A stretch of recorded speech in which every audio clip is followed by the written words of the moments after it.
Welcome back guys. Now in this video, let's discuss about endometriosis.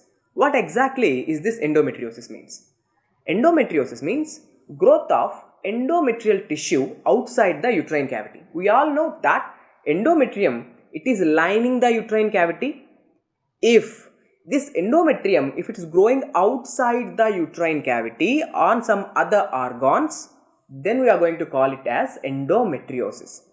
Now, if I am saying it's growing outside the uterine cavity, which and all structures can be affected?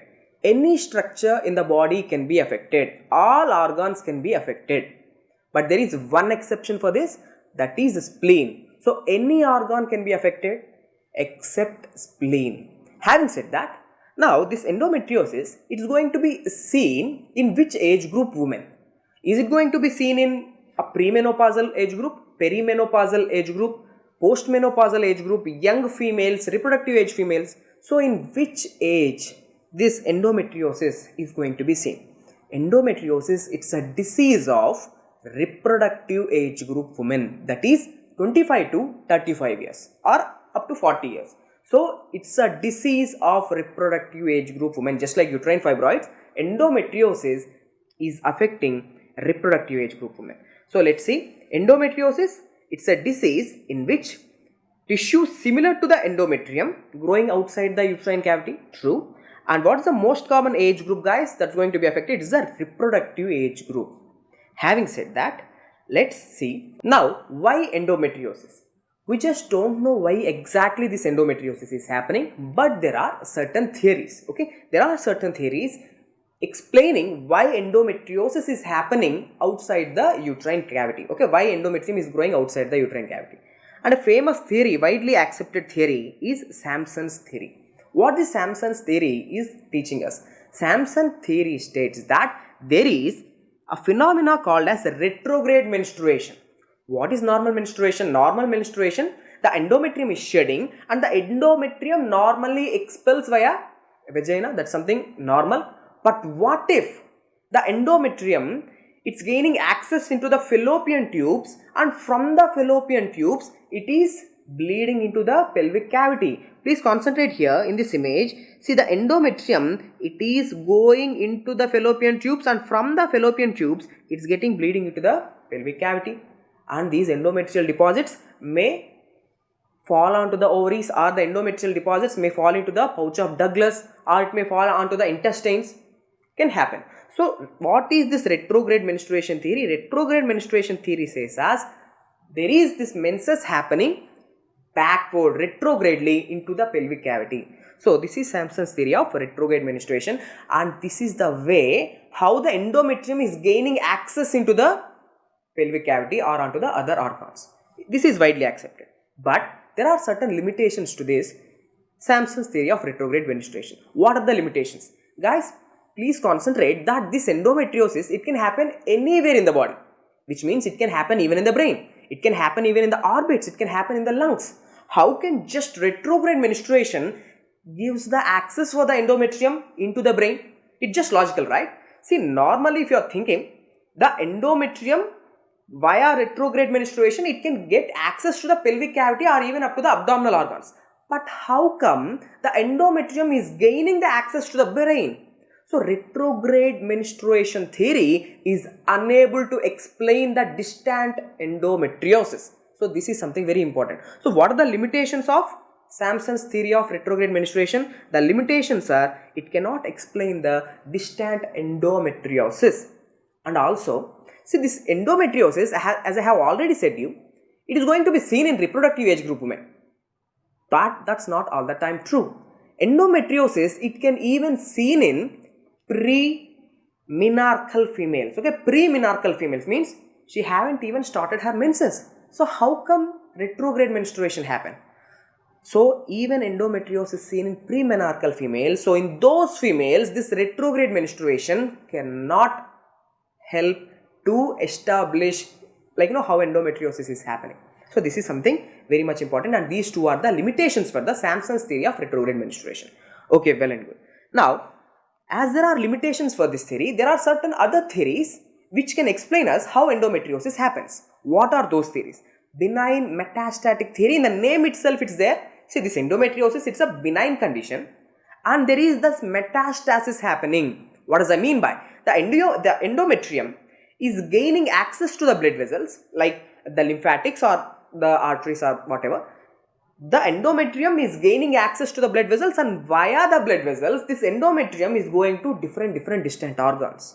Okay, so now I can say that how endometrium is getting access to the brain, maybe via blood supply or maybe via lymphatics. So this benign metastasis theory given by Halban says us that distant metastasis can happen via blood vessels. Okay, well and good. And there is one more theory which is known as a metaplastic theory. See, what this metaplastic theory says is, in the name itself it's very clear, metaplasia is happening. What is meant by metaplasia? Metaplasia means changing of one cell type into other cell type. So, a cell which is present in my lung, because of some reasons it's getting changing into the endometrial type of cell. So, this is a metaplasia, or I can say there is some coelomic epithelial cell. Because of some reason which I don't know, it's getting converted into endometrial cell. So this is metaplastic theory given by Mayer and Evanhoff. See, these theories are very much important. They are going to ask you a theory and proposed by Sampson's theory, it's saying as retrograde menstruation, Halban theory, metastasis, and Mayer and Evanhoff's metaplastic theory says as there is change in the type of epithelium from one type to endometrial type. Okay, well and good. Now, after seeing different theories, let's see some important points. Guys, Sampson, what he is saying that there is this retrograde menstruation happening, and because of that retrograde menstruation, there is this endometriosis happening. Now, let's talk about some points about retrograde menstruation. Is this retrograde menstruation common or not? Retrograde menstruation is very common thing, and that can happen in almost 70 to 80% of the women. Retrograde menstruation, it's very much common. Almost in 70 to 80% of the women, this retrograde menstruation happens. Now my point is, if this 70 to 80% of women, if they have this retrograde menstruation, do all of them develop this condition of endometriosis? No. All these women who have this retrograde menstruation, they are not going to develop this endometriosis. Why? Because in a normal female, her immune system is properly working. If there is this retrograde menstruation, all these endometriotic implants, they will be phagocytosed by the immune system. But those females who have less immune states, those females where her immune system is compromised and where there is too much amount of estrogen in her body. What I am saying, a female with low immune status and a female with hyperestrogenic states, they are at a risk of developing endometriosis with retrograde menstruation. So, what are the risk factors? First thing, retrograde menstruation, that female should have low immune status along with hyperestrogen state. Now, you can ask me how hyperestrogen state is predisposing for a condition of endometriosis. So, first of all, what is endometriosis? Growing of endometrium. Now my question is, who is helping in the proliferation of endometrium, or what is that hormone which helps in proliferation of endometrium? It is the estrogens. If you have too much amount of estrogens in your body, that too much amount of estrogens can help these endometrial implants to grow in the body. So hyperestrogenic state, very important MCQ. Hyperestrogenic state along with low immune status are the predisposing factors for a woman to get endometriosis. Okay, so this is something very much important. We have seen the limitations of Sampson's theory, and let's continue with some important single line questions. Endometriosis, it can occur anywhere in the body. Yes, true. It can occur on abdominal wall, it can occur on lungs, pleura, eyes, brain, GIT, nose. It can happen anywhere. What is the exception? The exception is spleen. Spleen is not going to be affected. Okay, very good. But what is the most common organ that's getting affected? What's the most common organ? See, it's very logical.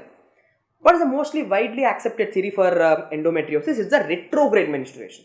If there is this retrograde menstruation from the fallopian tubes, if this endometrium is coming out of the fallopian tubes, what is the organ that's lying closely with the fallopian tubes? It's the ovaries. So these endometriotic implants, they are going to fall onto the ovaries. So the ovaries are the most common site for the Endometriosis, simply logical. So, most common site for endometriosis is ovaries. Then what is the second most common site? See, if you have bleeding in your abdominal cavity, all this bleeding, it will gravitate down and will collect in one area. What is that area? That is pouch of Douglas. We know it. So, this is also nothing but a bleeding. This endometrium, bleeding is coming out of the fallopian tubes. Now, all this is getting gravitated down and getting collected in one area, that is pouch of Douglas. So, the second most common site for endometriosis is pouch of Douglas and the first being the ovaries. Okay, well and good. Now, what is the least common site for the endometriosis? Most common is ovaries and least common site is brain. Okay, brain can also be affected, but it is least or rare endometriosis. But no endometriosis will be seen in spleen. Okay, well and good. Now, what is the most common extra pelvic site for endometriosis? Other than the pelvis, what is the most common extra pelvic site? If they ask you something like that, it is the sigmoid colon. Okay, so please concentrate here. Most common site being the ovary, followed by cul-de-sac, and most common site for extra pelvic endometriosis is sigmoid colon, and least common site is brain, and organ unaffected is spleen. Guys, please concentrate here. What is the scar endometriosis? Scar endometriosis means there is a scar on which endometrium is growing. Something like if you have performed hysterectomy, on that hysterectomy scar, this endometriosis is growing. So, hysterectomy scar, C-section scar, myomectomy scar, and episiotomy scar. Okay, these are all the surgeries.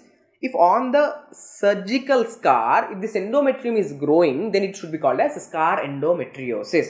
True. Now, please concentrate, guys, here. What exactly you are showing here, this a tumor-like thing is nothing but an ovary. On the ovary, this endometriotic implants have fallen, and now this ovary is going to develop a cyst known as a chocolate cyst. Now, MCQ, chocolate cyst is seen in endometriosis of ovary, or I can say it as endometrioma. So, what exactly is this endometrioma? Endometrioma is a condition where the endometrium is growing on the ovary and forming a cyst, and this cyst is nothing but a chocolate cyst. Important MCQ. Now, if this cyst is ruptured, you are going to see all this bleeding, and this bleeding is looking like a brownish material. This brown color is due to hemosiderin pigment. Very important MCQ. The brown color discharge, this brown color fluid, this is all because of which pigment? This is all because of a hemosiderin. Chocolate cyst. MCQ. Now, if you do transvaginal ultrasonography, on ultrasonography, what you can see is ground glass appearance of this cyst. Okay, this is nothing but an endometrium or the chocolate cyst. See, it is a left ovary where you can see all that homogeneous internal echoes. Okay, homogeneous internal echoes giving you a ground glass appearance seen in endometrioma or endometriosis of the ovary. MCQ. Now, let's continue. See this vicarious menstruation. What is this vicarious menstruation, sir? This is something a very much interesting, a funny topic. What exactly is this vicarious menstruation? Now, before discussing this vicarious menstruation, let's see a scenario. There is a female of 25 years old. Now, she came to a clinic and she is saying that she is having a painful menses, that is dysmenorrhea is there, very much painful menses, and she is married, she is having this dyspareunia, and she is trying to become pregnant, but she is unable to, which means she is a 25-year-old woman, 25-year-old woman with the complaints of dysmenorrhea, dyspareunia, infertility. Okay, well and good. But she is saying something very much interesting. What is that, She is bleeding during the time of menstruation. That's something normal. But the bleeding is happening also from her eyes. The bleeding is also happening maybe from her nose. What does it mean by? Along with normal menses, which are painful, she is having bleeding from her eyes. Cyclical bleeding, exactly coinciding with the time of menstruation. Bleeding from eyes or bleeding from her nose. Why? Why? Because she is having distant endometriosis. The endometrial implants, they have somehow reached her orbits or reached her lungs or reached her nose. Now they are bleeding just like a normal endometrium. So this is known as vicarious menstruation. So vicarious menstruation means cyclical bleeding from nose. That's the epistaxis. if the bleeding is coming from the lungs, it is hemoptysis, or if the bleeding, if it's coming from the eyes, that's a conjunctival hemorrhage. So that's what is known as a vicarious menstruation that is seen with the endometriosis of distant organs. True. Now, let's see what are the risk factors. Guys, all these risk factors which I am going to discuss right now with you, they are somehow related to increase estrogen levels in the body. They are somehow related to more number of menses. Please concentrate. Why endometriosis? Because of retrograde menstruation. Why retrograde menstruation? Because of normal menstruation. See, if menses happens, then retrograde menstruation can also happen. So more number of menstrual cycles means more number of cycles, more chances of retrograde menstruation. So the risk factors which we are going to discuss right now, either they have related with high estrogen levels in the body, or either they have related with the more number of menstrual cycles in that female. Now let's see. Early menarche. If I am talking about early menarche or late menopause, the female is having extra cycles of extra menstrual cycles in her body. Early menarche, she have started her menstrual cycles by the age of 8 or 7. If she is starting by the age of 8 or 7, now she is having extra 5-6 years of cycles. She is supposed to start her menstrual cycles by the age of 13 or 14. But if she is starting by the age of 8, 9, 10, 11, 12, 13, almost 6 years of extra cycles. 6 years of extra cycles means 6 years of extra, or I can say 6 years of chances of retrograde menstruation can happen. So there are more chances of retrograde menstruation happen. That's what I'm trying to say. Or late menopause. Now she is supposed to have her menopause by 50 years of age. What if she is having her menopause by 58 years of age? So 8 extra years of menstrual cycles. 8 extra years of menstrual cycles means chances of retrograde menstruation is more. The same way, if a first degree relative is having this endometriosis, means now our female, she is likely to have this endometriosis by almost 6 to 10 times. So 6 to 10 times she is at a risk of getting this endometriosis if her first degree relative is having endometriosis. That's her mother or her sister. Okay, well and good. Now, it is also, studies have shown that a female with low BMI is also at a risk of getting this endometriosis. True. And Mullerian anomalies. Guys, what exactly I mean by Mullerian anomalies? If the uterus, fallopian tubes, cervix or vagina, if they haven't formed properly, then, now first of all, why they haven't formed properly? Maybe because of exposure to diethylstilbestrol. If she have exposure to diethylstilbestrol when she was in her mother's uterus, means mother have taken this diethylstilbestrol, and that diethylstilbestrol have caused abnormalities in the growing fetus, and now this growing fetus, she have matured, and now she is like young female, now she is developing this endometriosis. Why? Because that diethylstilbestrol is going to cause Mullerian anomalies in the growing baby. For example, now she is having a transverse vaginal septum, or I can say there is this cervical stenosis is happening. Now this endometrium, it's not able to come out via vagina, or it's like there is so much of resistance for the endometrium to come out of the cervix and vagina. So what's happening? This endometrium, it's propelling back, it's regurgitating back into the pelvic cavity. Okay, let me show you. Let me make this concept easy for you. So taking this diethylstilbestrol is going to cause Mullerian anomalies. Now what it is causing, see, if it is causing the cervical stenosis, or if there is a transverse vaginal septum, for example, there is a transverse vaginal septum over here. Now the endometrium is not able to pass like this way because there is a resistance, there is a obstruction. So now this endometrium can go into the fallopian tubes, and now it can fall into the pelvic cavity, and that can cause endometriosis. So this is how Mullerian anomalies can cause endometriosis. True. Now nulliparity. Nulliparity is a risk factor or not? Yes, nulliparity is a risk factor. Why? Nulliparity means there is no pregnancy. If there is no pregnancy, there is no menstrual break. If there is pregnancy, means there is 9 months of gestational amenorrhea, and there is almost half a year of lactational amenorrhea. So 1.5 year there is break from the menses. Now if she is a nulliparous female, she is not having any break, these continuous menstrual cycles are happening, means more number of menstrual cycles are happening. If more number of menstrual cycles means more chances of retrograde menstruation, and that can cause endometriosis, true. Now prolonged menstruation means menstruation for so long time, then there are a lot of chances of retrograde menstruation. If the menstruation is happening for 3 days, there are less chances for the retrograde menstruation.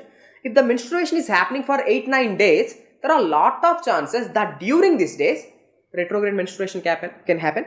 True. And shorter lactational intervals, shorter menstrual cycles, they are one and the same. Again, I don't need to go in detail about how they are going to form. Shorter lactational intervals means she is giving, she is giving breastfeeding for a short time, 3 months of time. If she is giving for less time, means again in her body menstrual cycles will start. If she is giving for more time breastfeeding, then that is good. Why? Because lactational amenorrhea will be there. Till the time she is giving breastfeeding, there will be lactational amenorrhea. If she is not giving, again menstrual cycles will start. Chances of retrograde menstruation, endometriosis. Okay, and white race females. Guys, remember, uterine fibroids, they will be seen with black race or black females. But this endometriosis, it's mostly seen in the white females. Okay, white females. So these are all the risk factors for the endometriosis, and endometriosis is highly associated with the hyperestrogenic state.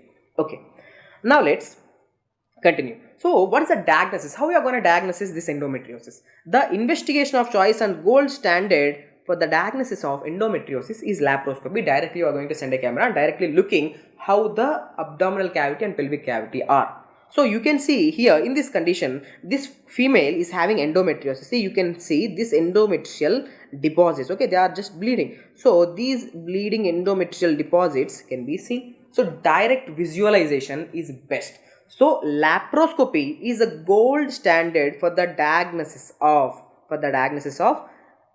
endometriosis. Why? Because see, it's diagnostic as well as therapeutic. See, if you find these endometrial deposits, you can simply excise those deposits, or you can simply burn those deposits. So that's the reason why the laparoscopy is considered as a gold standard thing. Guys, please concentrate. Here I just want to show you something. See, the ligament which you are seeing here is a uterosacral ligament. Okay, it's a uterosacral ligament. And this uterosacral ligament, it is in the close proximity for the cul-de-sac. Okay, cul-de-sac or the pouch of Douglas.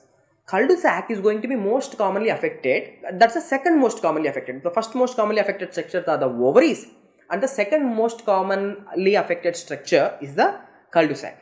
See, this right uterosacral ligament, it's in a very close proximity for the cul-de-sac.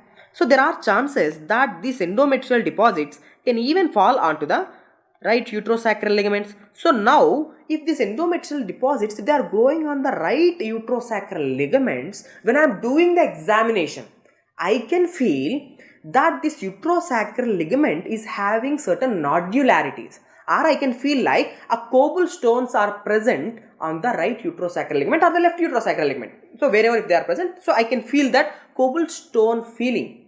So that is known as right uterosacral nodularity. So why I am saying, see, this is a characteristic feature for the endometriosis. So uterosacral nodularity on examination is seen with endometriosis MCQ, and that's a characteristic for the endometriosis. Okay, now we will discuss again, don't worry. Now please concentrate, guys. Here in this image, what you are seeing is a laparoscopic view of a normal pelvic cavity. Here is the uterus, here are the fallopian tubes, these are the ovaries, this is the pouch of Douglas, this is the uterosacral ligaments. Okay, well and good. Now let me show you some images, okay, some laparoscopic images in a female who is having endometriosis. Please concentrate, guys. Here ovaries are normal, but in the next image which I am going to show you, please concentrate how the ovaries are. See, this is the image number 1 or A. You can see that the ovaries are enlarged, and you can see this brownish black deposits which are present on the ovaries. So what are they? These are the endometrial deposits or endometrial implants. So what is the condition A, guys? Here there is endometrioma, or the chocolate cyst of the ovary is present. In the image B, what you can see? there is so much of inflammation which is present, and also this brownish color deposits, and there is lots and lots of fibrosis is happening here. So that is called as powder burn appearance. Okay, powder burn appearance or gunshot appearance is seen in endometriosis, and that's all because of this endometrial implants, they are bleeding. Okay, so that is gunpowder appearance. Okay, please concentrate here, they are bleeding. Okay, those implants, they will bleed, and that bleeding can be gravitated down and it can be accumulated in one area, that's the pouch of Douglas. So what you can see is a fluid accumulation in the pouch of Douglas. So all these are the laparoscopic views which you can see in a patient with endometriosis. Okay, now let's continue. Let's see some important points. See, the first important point is in the image that there is a chocolate cyst, and this chocolate cyst, is it a true cyst or a false cyst? It's a true cyst. MCQ. Chocolate cyst, it's a true cyst. Why it is a true cyst? Why? Because it is covered with epithelium. It have its own epithelial lining. What is that epithelium which is lining this endometrioma? It is the columnar epithelium. True. MCQ. Usually both the ovaries will be affected, not one. Usually both ovaries will be affected in endometrioma. And we can see a pseudoxanthoma cells. What are these pseudoxanthoma cells?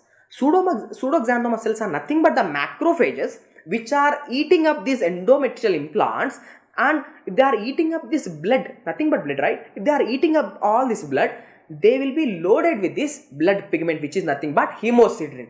So hemosiderin is going to be present in this macrophages. So that macrophages which are having this hemosiderin pigment in them, they are known as pseudoxanthoma cells. Now this endometrioma, it increases the risk of getting ovarian cancer. Which type of ovarian cancer? Epithelial ovarian cancer. We have already discussed that there are many types of epithelial ovarian cancers like serous adenocarcinoma, mucinous adenocarcinoma, Brenner's tumors. Brenner's tumors is a benign tumor, and clear cell carcinoma and endometrial cancer. What I am trying to say, having this endometrioma or chocolate cyst, it increases the risk of getting ovarian cancers. The question is, which ovarian cancers? It is clear cell carcinoma of the ovary and endometrioid cancer of the ovary. So these are the cancers which are highly likely to be associated with this chocolate cyst. Okay, very good. Now, what is the management of this chocolate cyst? See, these chocolate cysts, they can't be managed medically. Okay, there is a small cyst, okay, we don't need to do anything. If there is a large cyst, more than 5 centimeters in size, then this cyst can't be managed medically. Now what we are going to do with this cyst is surgical treatment, that is a laparoscopic cystectomy will be performed. So all these are the important MCQs with the chocolate cyst, and which are very much important. Okay, now let's continue with the second image. What we are seeing here, guys, it's a burn, powder burn appearance or gunshot appearance due to hemosiderin pigments. True. And what you can see in this last image is peritoneal cavity contains this yellowish brown fluids. Okay, well and good. Now let's see the staging of endometriosis. See, this is not that important. It's very simple. There is this stage 1, stage 2, stage 3 and stage 4 where the disease is minimal, mild, moderate and severe. So what is the difference between this minimal, mild, moderate and severe forms of endometriosis? In stage 1 or in minimal endometriosis, the implants are superficial. Okay, whatever these endometrial implants which are growing on the organs are, right, they are just superficial implants, which means they are not digging deep into the organ, they are just superficial. Okay, so superficial implants. In mild endometriosis, the implants, they are going deep. Okay, they are slightly getting deeper. Now in stage 3, that's the moderate endometriosis, the female is developing this endometrioma. Okay, small endometrioma are getting developed. Okay, that's the important MCQ. Okay, so small chocolate cysts on one or both the ovaries can be seen, but the cyst is small in nature. But what if this cyst is increasing in size, big chocolate cyst? Then it is severe endometriosis where you have the large cyst. Okay, so this is something about the staging of endometriosis. Now let's see what are the clinical features. Guys, it is very simple. Imagine that a female is having too much amount of endometrium growing in her body. Normally, please concentrate, normal condition. In a normal condition, a female will have endometrial proliferation, and that endometrium, whatever is proliferated, that will be converted into secreted endometrium, and that secreted endometrium, like during menses, that's going to shed out, okay, that's going to shed and that's going to expel out. This is something normal. See, normal menses itself is painful. Am I right or not? Yes, normal menses itself is painful. If she is having too much amount of endometrium in her body, and if all these implants, whatever are present in her abdomen, if they are bleeding, means, will that going to cause too much amount of pain during menses or not? Absolutely, that will cause a lot of pain. So the first complaint in a female with endometriosis is too much painful menses. So that is secondary dysmenorrhea. Super important MCQ. The most common symptom is secondary dysmenorrhea, and because of the endometriomas or the chocolate cyst, you can have an adnexal mass, and there can be infertility. So most common is pain, second most common is having an adnexal mass, and third most common is getting infertile. We will see why she is infertile, and we will see all these important MCQs, don't worry. Now let's continue. Dyspareunia can happen in endometriosis. Why dyspareunia can happen? Dyspareunia is due to involvement of pouch of Douglas. Why? Why involvement of pouch of Douglas can cause dyspareunia? First of all, what is dyspareunia? Pain during intercourse or pain during coitus? See, please concentrate here. If there is this coitus activity happening, please concentrate. This is the area of pouch of Douglas. I think, hope you can see. It's not getting towards my back.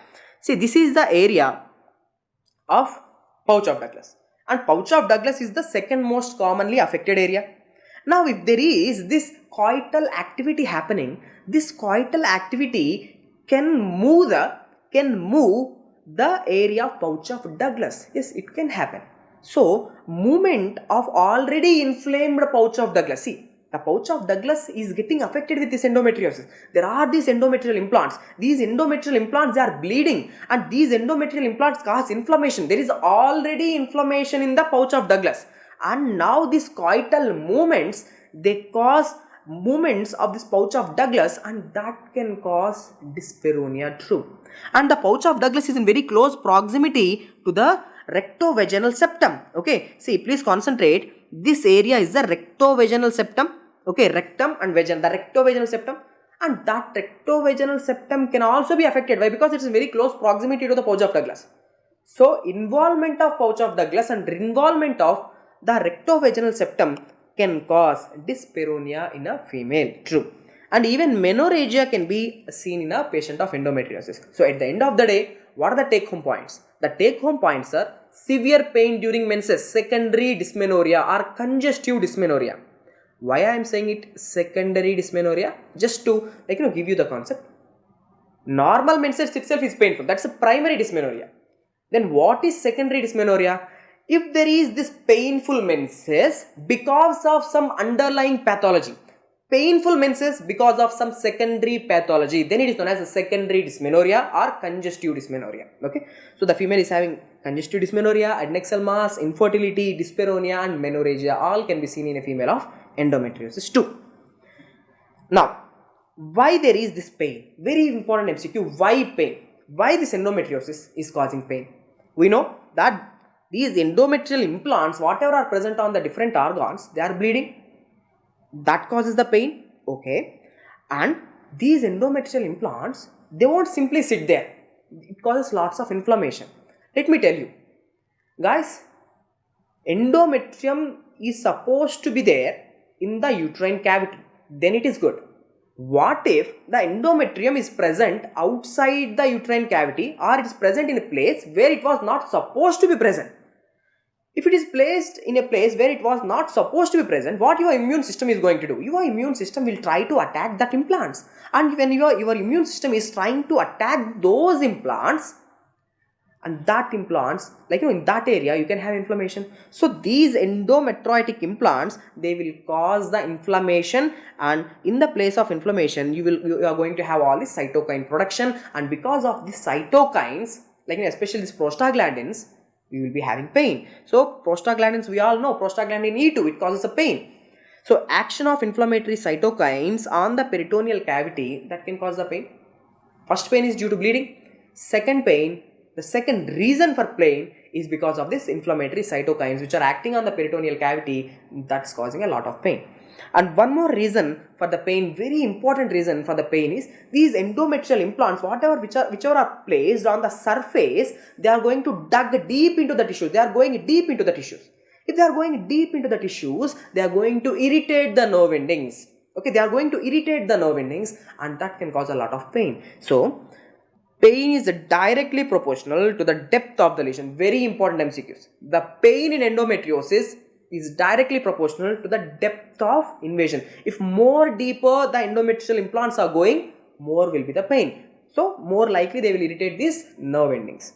Okay, these are the reasons for the pain. Now let's continue with the infertility, and infertility will be seen somewhere around 30 to 40% of the cases. Why endometriosis is causing infertility? Normally, to have a normal ovulation or to have a normal baby, you need to have everything good. But please concentrate that in this case of endometriosis, there is lots of inflammation happening. If there is lots of inflammation, lots of cytokines are there. And these lots of cytokines, which are nothing but the chemicals, these chemicals, they are going to act on the ovaries.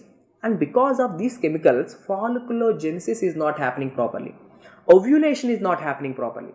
So because of these lots of chemicals, even fertilization won't happen normally.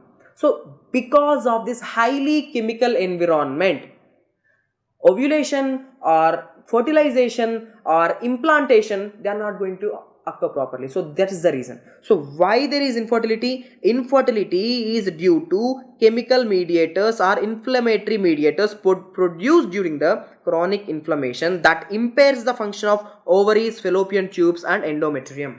Okay, so this is the one reason. And next more important reason, and this is my favorite MCQ. See why there is infertility.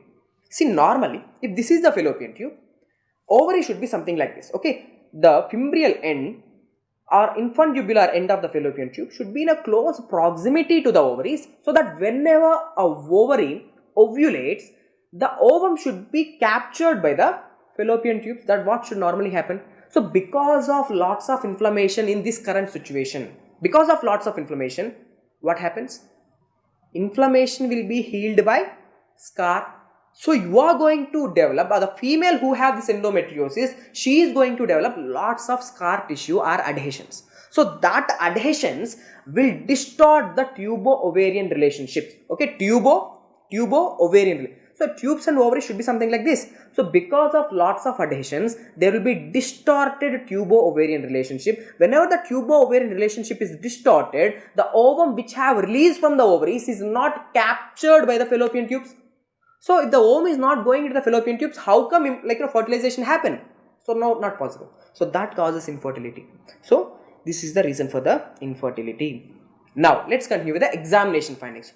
She came to you and she is saying that, doctor, I am having this infertility, I am having this dyspareunia, I am having this dysmenorrhea, I am having menorrhagia. You are suspecting that she is having this endometriosis. Okay, well and good. And now you have started your examination. And on your examination, what you can find? You are going to do physical examination, also you are going to send for the laboratory examination. Now what you can find in your examination is a retroverted uterus. Okay. Now normally how a uterus should be? A uterus should be antiflexed. Okay, antiverted and antiflexed. Now because of lots of inflammation, because of the development of adhesions in the pouch of Douglas backside, these adhesions will drag the uterus backside. The uterus which was antiverted and antiflexed, now it became retroverted. So a retroverted uterus is often found because of the adhesions in the cul-de-sac. Now I have already said you that the uterosacral ligaments, they will develop this nodularity, and you can feel that as a cobblestone feel. Now I have said this is the characteristic. Okay, the characteristic for endometriosis, or we will say sine qua non. Sine qua non means without which endometriosis won't happen. If there is endometriosis, means definitely you can feel this uterosacral ligament nodularity. Okay, so uterosacral nodularity is the characteristic finding, and what you can see is there is enlarged adnexa, maybe due to endometrioma. True. And in the labs, what you can find is there is this WBC, erythrocyte sedimentation rate, or something normal. Okay, so WBC and erythrocyte sedimentation rate, they are normal, and there is sometimes that CA125 levels are elevated. Not sometimes, usually they will be elevated. So CA125 levels, they are elevated. First of all, what is the CA125? CA125 is a tumor marker in ovarian cancers, but the CA125 levels are also going to be raised in certain benign conditions, something like endometriosis. Endometriosis, it's not a cancer. Still, the CA125 levels can be raised here.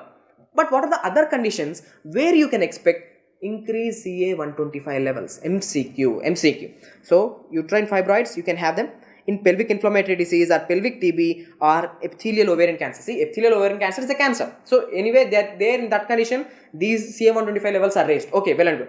But non-neoplastic conditions are benign conditions where you can have increased CA125 levels are endometriosis, uterine fibroids, pelvic inflammatory disease, pelvic TB. So these are the conditions where CA125 levels are raised. Okay, well and good. Now let's talk about the management of this endometriosis. So how we are going to manage? Guys, our aim, please concentrate this area, like if you understand this area, the whole point about the management is going to be very easy. So what is our aim? Endometriosis is happening because of the growth of endometrial tissue outside.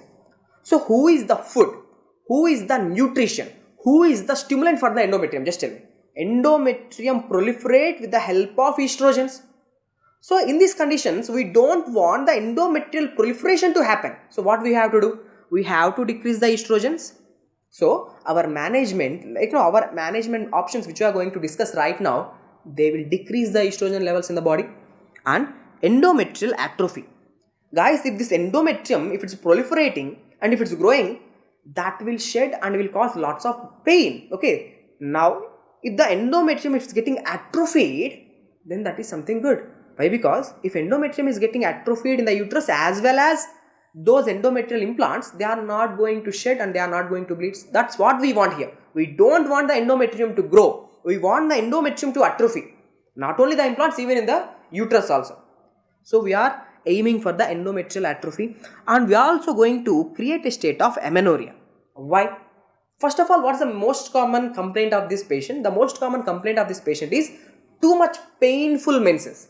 If there is menses, there is pain. So let's stop the menses.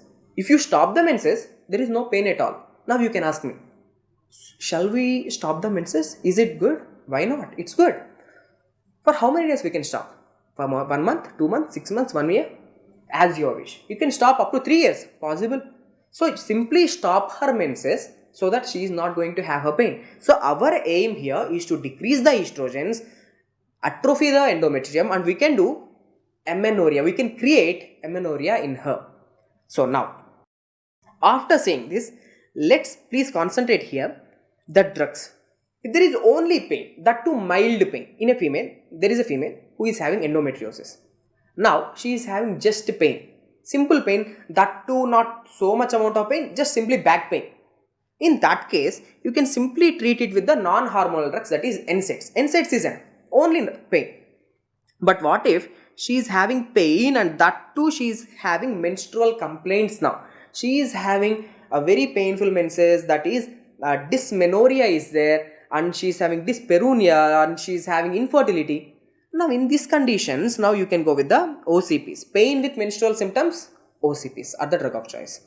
Now, if she is having severe disease, so much amount of pain, uncontrollable pain, then we are going to go with directly we are going to start with the GNH analogues. Don't worry, we will see.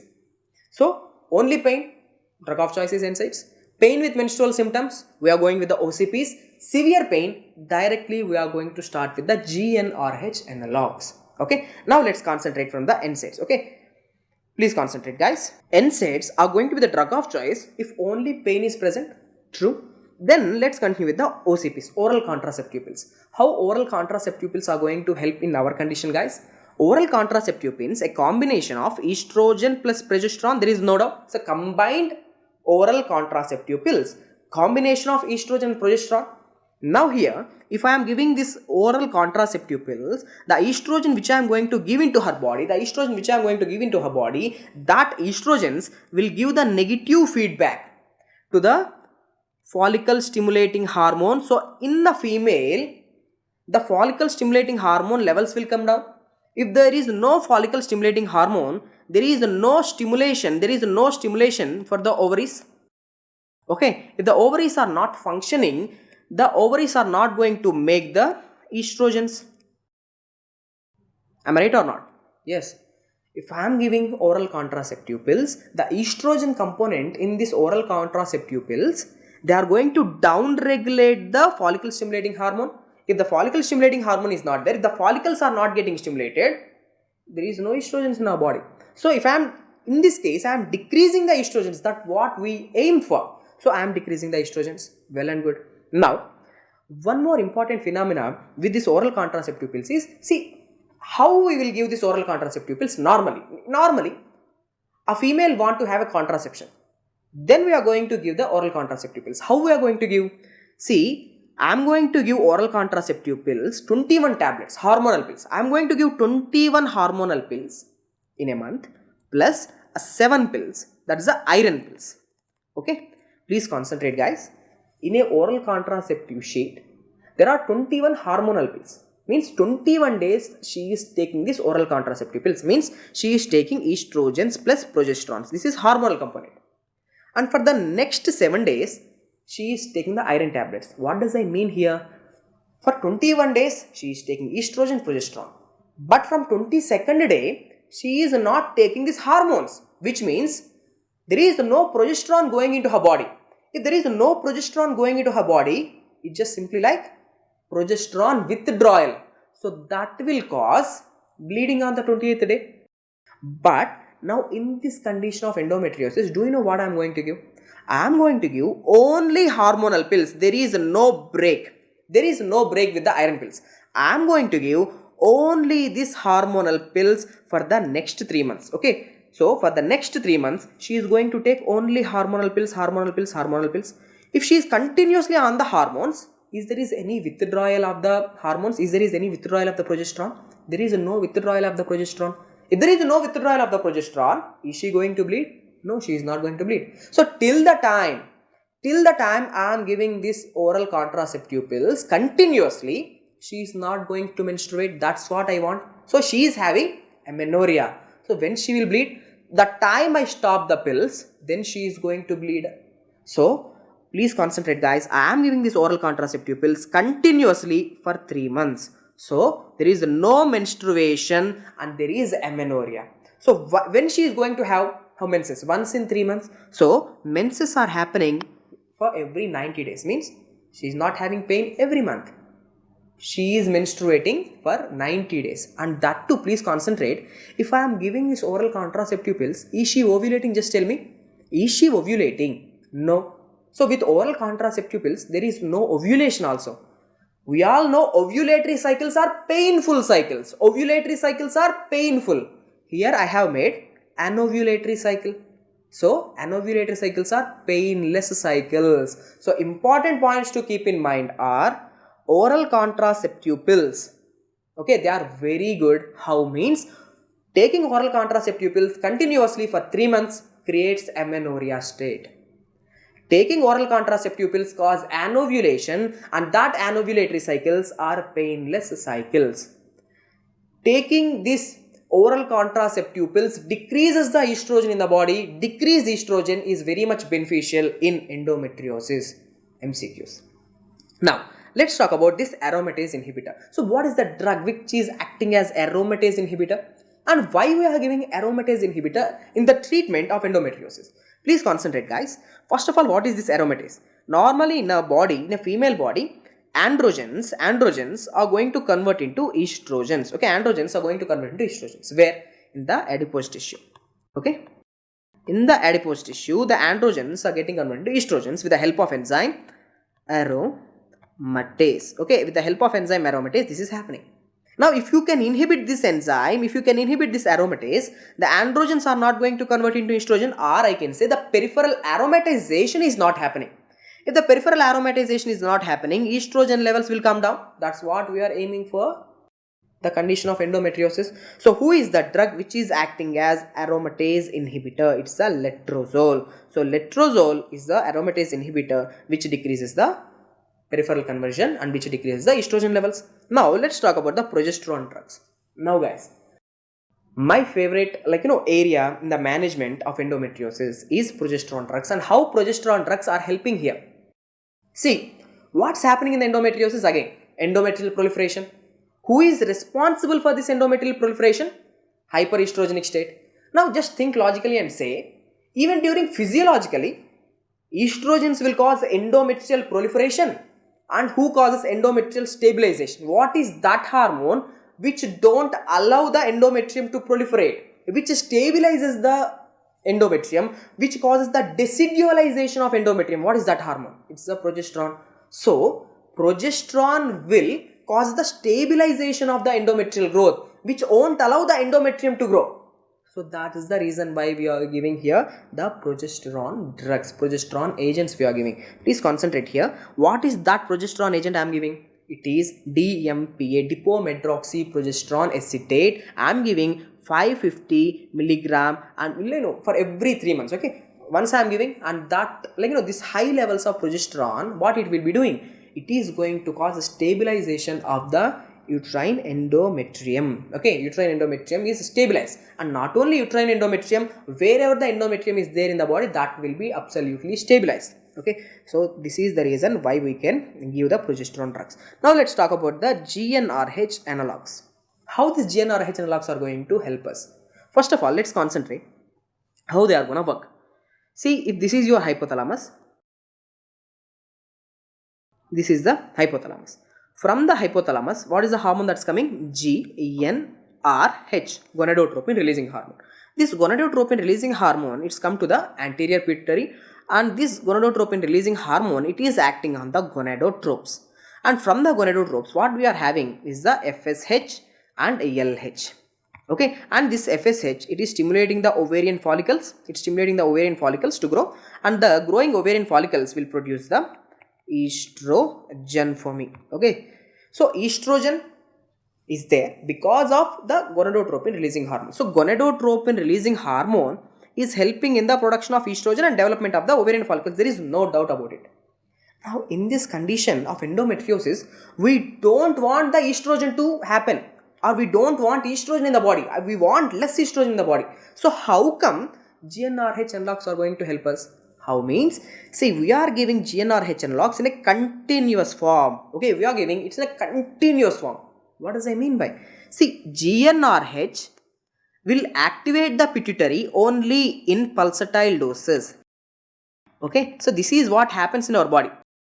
Normally, GnRH what's coming from the hypothalamus, that is releasing in the pulsatile doses. Okay, once in 90 minutes that pulse is going to come, and that will activate the gonadotropes, true. But if I am continuously activating this gonadotropes, means I am giving up continuously, I am activating it continuously, then do you know what happens? There will be desensitization. Okay, so the receptors which are present on these gonadotropes, they are absolutely inhibited. They will be totally desensitized. So whenever these receptors are desensitized, there is no FSH, there is no LH. If there is no FSH, there is no follicular stimulation. If there is no follicular stimulation, there is no estrogen. So this is how gonadotropin releasing hormone analogues are going to work. So we are giving it in a continuous form. We are giving in a depot preparation, so that there will be continuous stimulation of the gonadotropes, which causes the desensitization, and that decreases the estrogen levels. So what are the examples of GnRH analogues, guys? We all know that's albuprolide, goserelin, nafarelin. So those are the drugs which we can give. But do you know something important? See, these gonadotropin analogues, they will decrease the estrogen in the body, and that's what we want. Okay, well and good. See, if we are using this gonadotropin releasing hormone analogues, they are very powerful drugs. And if you are using for more than 6 months or so, they are going to decrease the estrogens. Okay, well and good. We don't want estrogens in a female who is having endometriosis. That's what we want. Okay. But if there is too much decrease in the estrogens, means that can cause osteoporosis. Why? Because, please concentrate, in a bone we have two different types of cells. Let me show you. In a bone, if I am talking about the bone, in the bone we are having two types of cells. What are they? Osteoblasts and osteoclast. See, osteoblasts, they are helping in the build-up of bone. Osteoblast builds the bone, okay, and osteoclast causes destruction of bone or resorption of bone. We all know this. Now, usually in a normal female who is not a postmenopausal female, okay, before menopause, in a normal female, this osteoclast, they are inhibited, osteoclasts are inhibited by estrogens. So, estrogens inhibit the osteoclast, so osteoclast mediated bone destruction is reduced. Okay, osteoclast mediated bone destruction is reduced. Important MCQ. But what if you are taking this GNRH analogues like for a long time? If you are taking this GNRH analogues for a long time, the estrogens are going to be damn low. So if there are no estrogens, the osteoclast will be activated. So whenever these osteoclasts are activated, they will do bone resorption more. So if there is more amount of bone resorption, means there will be osteoporosis. So what you have to do now in these conditions, you have to add back regime. So what is this add back regime? You are going to prevent the osteoporosis. No estrogen, that's causing osteoporosis. To prevent this osteoporosis, you have to give low dose estrogens. Give low dose estrogens to her. Okay, so this low dose estrogens can prevent the osteoporosis, or you can give SERMs like raloxifene. Why we are giving raloxifene? Why? Because the raloxifene, it's a SERM, selective estrogen receptive modulator, which means this raloxifene, it have estrogenic action on the bone. It have estrogenic action on the bone specifically. Now on the bones, this estrogen or this raloxifene is acting as an estrogen, so there won't be any bone resorption. So that's what is the add back regime that should be added for GNRH analogues. True. And you can also use a drug called a danazole. So what exactly is this danazole, sir? Danazole is a kind of drug which is an androgen. It's a synthetic androgen with anti-estrogenic properties. That's what we want. It doesn't matter whether it's an androgen or not. If it is having anti-estrogenic properties, that will be very much helpful in the endometriosis. Why? Because anti-estrogen, that's good. Why? Because we don't want estrogens here. No, so it's an androgen with anti-estrogenic properties. So anti-estrogenic means it inhibits the release of follicle stimulating hormone, it decreases the levels of LH and it decreases the estrogen levels. But the important point with the danazole is, as it's an androgen, it is having certain side effects like hirsutism or male pattern baldness will be there, and more severe side effects like hoarseness in the voice. So usually danazole is not used, but it can also be a part of treatment, like the management. So what and all the drugs we can use, guys? We can use non-steroidal anti-inflammatory drugs, we can use OCPs, we can give GnRH analogues, we can give progesterone drugs, and we can use aromatase inhibitors and anti-estrogens like danazole. So these are all the drugs which we can use for the treatment of endometriosis. Now let's continue with the surgical management. See, we are trying to do a medical management initially. If we are not unable to treat, then what we'll be doing is we'll be doing the surgical management. Okay, we'll be doing the laparoscopy and we can do. Now, by the time you want to put the diagnosis, or initially you are trying to put the diagnosis with laparoscopy, at that time, even before the medical therapy, if you are putting diagnosis with laparoscopy, if you see this endometrial deposit, why not you should simply fulgurate them. So surgical management can even be done before the medical management. Yes, you can. Why? Because if you want to put the diagnosis for endometriosis, you have to do the laparoscopy. If you are doing laparoscopy, you are able to perform surgery also. You can simply burn out all those endometrial deposits. So fulguration can be done with the cautery. So surgical management, what we can do is, you can simply remove the cyst. If there is an endometrial cyst or endometrioma, you can simply remove it by cystectomy, or you can do ablation of the endometrial deposits by fulguration. Okay, so you are simply burning out all those small endometrial deposits. True. Or you can do adhesiolysis. If there is this tubo-ovarian distortion, okay, the tubo-ovarian relation is distorted because of these adhesions, you can simply take out those adhesions. Or if the uterus have become retroverted, you can take out all the adhesions and make it again anti-flex. So you can do ablation of the endometrial deposits, or you can do adhesiolysis, you can do cystectomy, or you can do laparoscopic uterosacral nerve ablation, LUNA. So why this is going to helpful? So she is going to have pain. She is going to have pain because of the sensory inputs into the brain. Okay, so all this inflammation, all this pain is because of she is perceiving the pain via the sensory nerves. So try to cut out those damn nerves. So what you are doing is uterosacral nerve, the sensory nerve, you are going to ablate this nerve. So if you have ablated this nerve, all this sensory perception of pain is lost. So you can do even these surgeries. Okay, well and good. Now what we will do for the infertility management? How, like, we have seen how we have managed the pain with different types of drugs. How we have to manage the infertility here? Very simple. If she is having a mild endometriosis, that mild endometriosis, all this inflammation, chemical mediators, not letting the ovary to ovulate. So what we have to do? You have to stimulate the ovary. To make it ovulate. So what we can do? I can give ovulation inducing drugs. And what are the ovulation inducing drugs? Clomiphene citrate, our favorite drug. You can give clomiphene citrate, and after that you can do intrauterine insemination for the treatment of infertility, or it's not getting treated.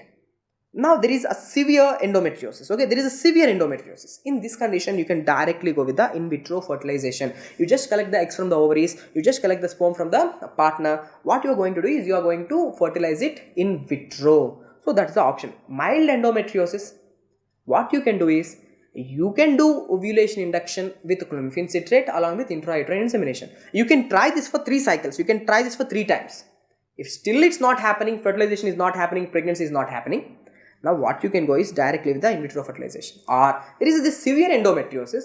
In this condition, you can directly jump onto in vitro fertilization. So this is how we are gonna do the management for infertility. Hope the lecture is helpful. Thank you.